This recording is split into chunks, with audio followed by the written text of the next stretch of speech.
Songs so perfect that the people who sang them didn't even write them. Songs that defined an entire decade, launched careers, and became immortal.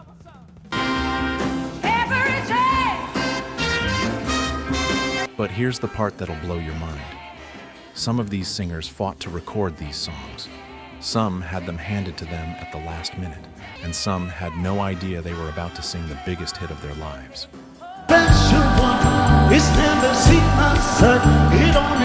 This is RnB PulseTrack, and these are the 12 most popular R&B hits from 1960 to 1970 that were written by someone else entirely. The feuds, the genius, the accidents, and the moments that changed music forever. Number 12. The Shirelles, Will You Love Me Tomorrow, 1960. Number 11. Aretha Franklin, Chain of Fools, 1967.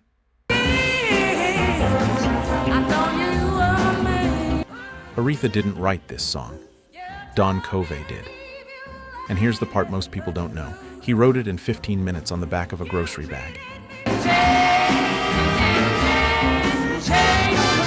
Don Covey was a songwriter, producer, and struggling artist signed to Atlantic Records. He'd been writing songs for Solomon Burke, Wilson Pickett, and other soul singers throughout the mid-60s. One afternoon in 1967, he was sitting in a diner in Harlem, scribbling lyrics between bites of a sandwich. Chain, chain, chain. The melody came first, then the words.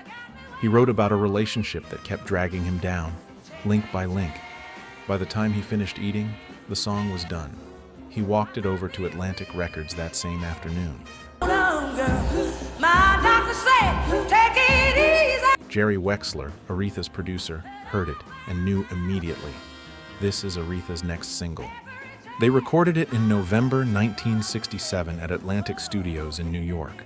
Aretha added the piano intro herself, those descending chords that set the whole mood before she even starts singing. The song went to number 2 on the Billboard Hot 100, number 1 R&B for 2 weeks. And here's the twist. Don Covey recorded his own version in 1968. Same song, completely different energy. His version is pleading, almost desperate. Aretha's version is defiant, like she's done being dragged down. That's the difference between writing a song and owning it. Number 10. The Temptations' Ain't Too Proud to Beg, 1966. I know you wanna leave me, but I refuse. Norman Whitfield and Eddie Holland wrote this song, and they didn't just write a hit. They wrote a masterclass in desperation, dignity, and groove all at once. Whitfield was Motown's wildcard producer. He'd already written songs for Marvin Gaye and the Marvelettes, but he wanted something harder, grittier, something that pushed Motown's polished sound into raw emotion. Eddie Holland, 1/3 of the legendary Holland Dozier Holland team, co-wrote the lyrics. The song is about a man begging his woman not to leave. But here's what makes it brilliant. The music is up-tempo, almost celebratory. The horns are punching, the drums are driving, and David Ruffin is begging for his life over a groove that makes you want to dance. The Temptations recorded it in April 1966 at Hitsville, USA, a Motown studio in Detroit. The session almost fell apart because David Ruffin didn't want to sound weak. He told Whitfield, "I'm not begging nobody." Whitfield told him to sing it anyway and make it sound strong. Ruffin did exactly that.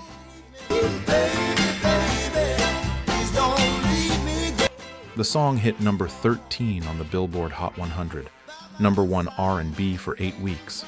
It became one of the Temptations' signature songs, and it proved something nobody expected. You can beg and still sound powerful. That's not songwriting, that's psychology. Number 9, Percy Sledge, When a Man Loves a Woman, 1966.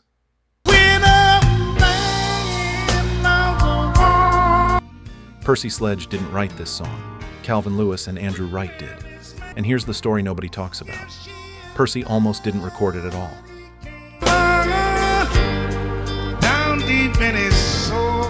Percy was working as a hospital orderly in Sheffield, Alabama in 1965, singing in local clubs at night. One night, his girlfriend left him for another man, and Percy broke down on stage. He started improvising a song about the pain, about what happens when a man loses everything for love. He'll change the world. Calvin Lewis and Andrew Wright, bass player and organist in Percy's backing band, heard him improvising and saw something there. They took Percy's melody and raw emotion, worked out the chord changes, and turned it into a complete song. They brought it to Quinn Ivey, a local producer who ran Norala Sound Studio in Sheffield. Ivey recorded it in one take in March 1966. Percy sang it like he was still on that stage, heartbroken and exposed. The horns came in halfway through almost as an afterthought, and the whole thing felt unrehearsed because it basically was. Atlantic Records heard the demo and released it without changing a thing. What he needs. May 1966, the song hit #1 on both the pop and R&B charts. It stayed at #1 for 2 weeks and became one of the most covered soul songs in history. Percy Sledge never wrote another hit, but he didn't need to. When a Man Loves a Woman defined him, and the writers who helped him shape that heartbreak got their names on one of the most iconic soul records ever made. Number 8. Otis Redding, Try a Little Tenderness, 1966. Now I know she's waiting. Otis Redding made this song famous, but he didn't write a single word. 3 guys from the 1930s did. Harry Woods, Jimmy Campbell, and Reg Connolly wrote it in 1932 as a gentle ballad for the crooners of that era. For 34 years, the song existed as a soft, sentimental tune. Bing Crosby recorded it. Frank Sinatra recorded it. It was a standard, the kind of song your grandparents slow danced to. Then, Otis Redding walked into Stax Records in Memphis in September 1966 and changed everything. All you got to do is try. Otis heard the original version and thought it was too polite, too careful. He wanted to turn it into something desperate, something that built until it exploded. He rearranged the entire song with the Stax House Band, the MGs. He started it slow, almost whispering, and then gradually increased the intensity until he was screaming by the end.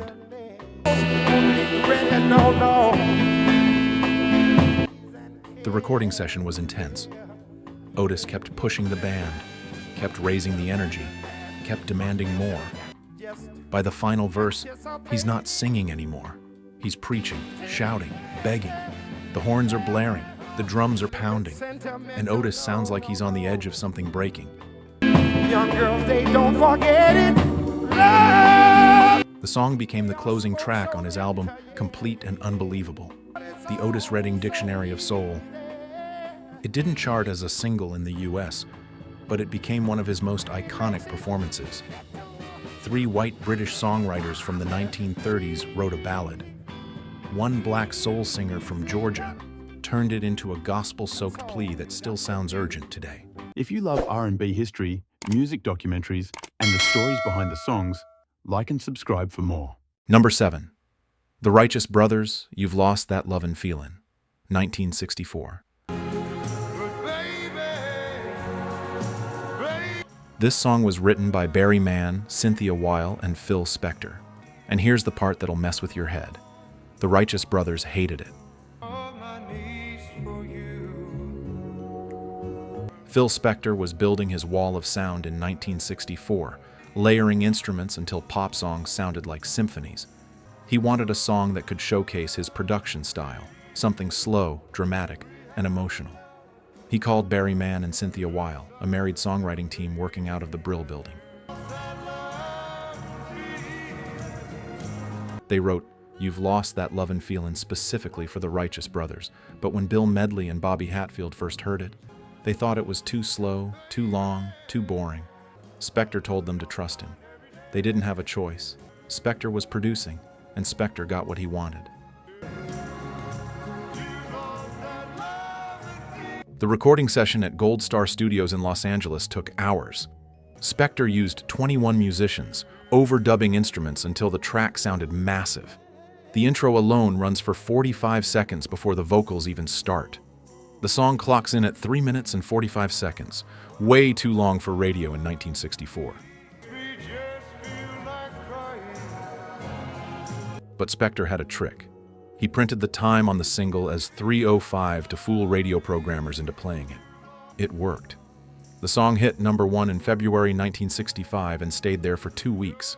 It became the most played song on American radio in the 20th century, and the Righteous Brothers, who hated it at first, rode it to superstardom. Number 6, Martha and the Vandellas, Dancing in the Street, 1964. Marvin Gaye co-wrote this song, not for himself, for Martha Reeves. And here's the story Motown didn't want you to know. It was almost political. Marvin Gaye, William Mickey Stevenson, and Ivy Jo Hunter wrote Dancing in the Street in the summer of 1964.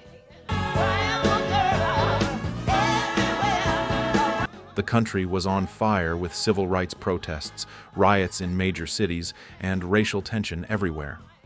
Marvin wanted to write a song about freedom, about people gathering in the streets to demand change. Motown founder Berry Gordy shut that down immediately. Too risky, too controversial. He told Marvin to rewrite it as a party song, something safe that could get played on white radio stations. Marvin and the co-writers reworked the lyrics, turned it into a celebration of summer and dancing, and removed any political edge. Martha Reeves and the Vandellas recorded it in July 1964 at Hitsville, USA. The energy in that studio was electric. Martha sang like she was leading a parade, and the horns and drums hit like a marching band. The song became an anthem anyway, political or not. It peaked at number 2 on the Billboard Hot 100 in September 1964. And here's what's fascinating. Even though Motown stripped the political message out, people heard what they wanted to hear. Civil rights activists adopted it. Protesters sang it in the streets. It became a rallying cry whether Motown liked it or not. Number 5. The Supremes, Baby Love, 1964.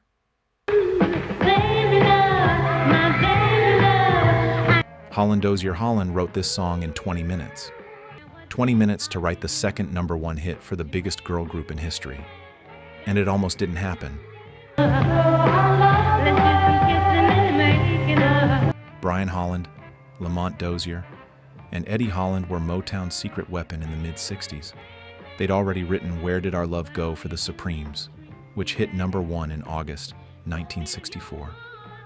Berry Gordy wanted a follow-up immediately, something with the same formula but different enough to feel fresh. The writing team went into a room at Hitsville, USA with one instruction from Gordy: do it again, but better. They came out 20 minutes later with Baby Love. Same hand claps, same foot stomps, same call and response structure. But this time, the melody was even catchier.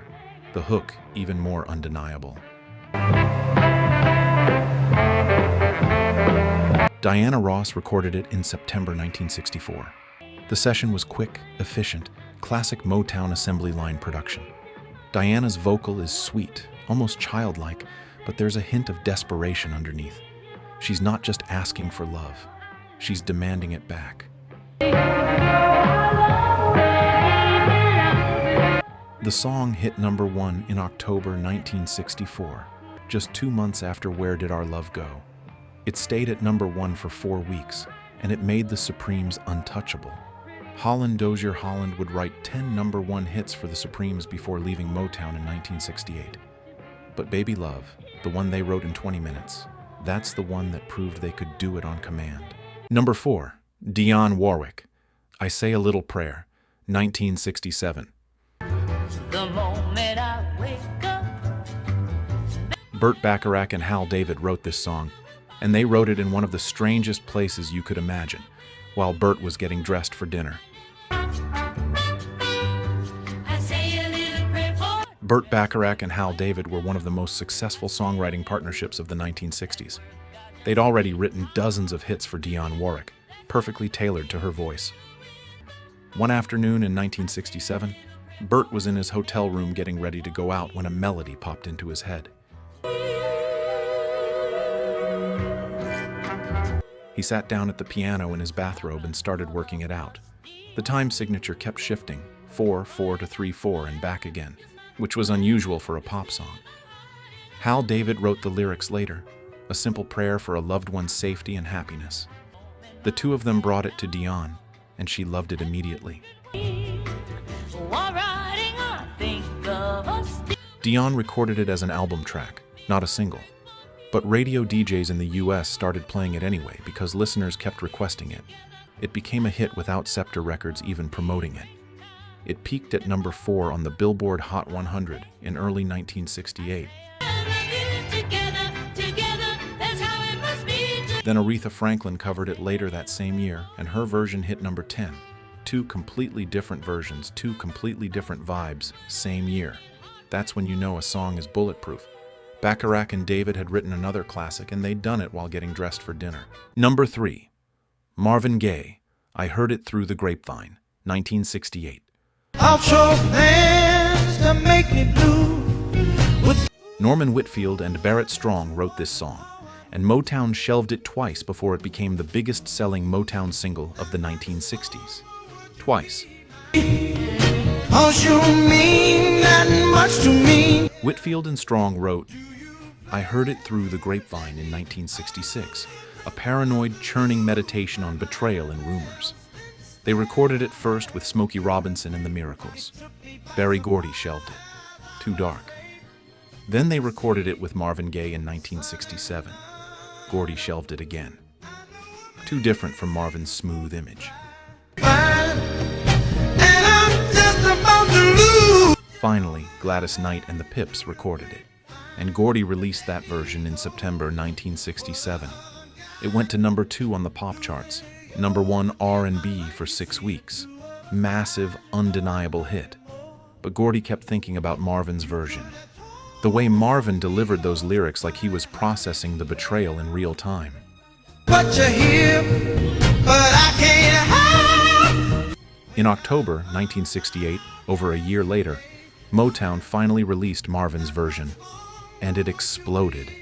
It became the biggest-selling Motown single of the entire decade, staying at number 1 for 7 weeks. The same song, the same label, two completely different emotional experiences. Been confused. If it's true, please. Gladys Knight's version is urgent and confrontational. Marvin's is wounded, almost defeated. And that's before Creedence Clearwater Revival turned it into an 11-minute psychedelic rock jam in 1970. The song has been covered over 150 times since. Whitfield and Strong wrote one of the most universal songs in pop history, and it took Motown 3 tries to realize it. Number 2. Mary Wells' My Guy, 1964. I stick it to my guy like a stamp to a letter. Smokey Robinson wrote this song in 20 minutes as the answer to his own hit, My Girl. But here's the twist. He gave My Guy to Mary Wells instead of recording it with his own group, The Miracles. Smokey Robinson was Motown's golden boy in the early 60s. He'd written hits for The Miracles, The Temptations, and half the roster. He'd written My Girl for The Temptations in 1964, and it went to number 1. Berry Gordy told him to write a female version. Same template, different perspective. Nothing you can do can make me untrue to my. Smokey sat down at the piano and wrote My Guy in one sitting. He brought it to Mary Wells, Motown's first major female star, who was struggling to find her next hit. She loved it. The recording session was quick and effortless. Mary's voice was sweet, confident, almost playful. Take the place of my guy, my guy, my. The song hit number 1 on the Billboard Hot 100 in May 1964, and it stayed there for 2 weeks. It became Mary Wells' signature song and the biggest hit of her career. But here's where the story gets complicated. Right after My Guy hit number 1, Mary left Motown for a bigger contract with 20th Century Fox Records. I stick it to my guy like a stamp to a letter. Berry Gordy never forgave her. He saw it as betrayal. Mary never had another major hit after leaving Motown. She'd won the battle with My Guy but lost the war. Smokey Robinson had written her the perfect exit song, and she walked away at the peak of her powers. Number 1. Ben E. King, Spanish Harlem, 1960. There is a rose in Spanish Harlem. Jerry Leiber and Phil Spector wrote this song, and here's what makes it the most important song on this list. It's the song that proved R&B didn't need to be loud to be powerful. Jerry Leiber and Phil Spector were an unlikely pairing. Leiber was a seasoned songwriter who'd written hits for Elvis Presley and the Coasters. Spector was a 19-year-old kid still learning the craft. They wrote Spanish Harlem together in 1960, inspired by the neighborhood in New York City where cultures collided and music spilled out of every window. There is a rose in The song is about a rose growing in Spanish Harlem, a metaphor for beauty surviving in a hard environment. It's subtle, poetic, and almost cinematic. Ben E. King had just left the Drifters and was recording his first solo album. He heard the demo and knew immediately, this is the one.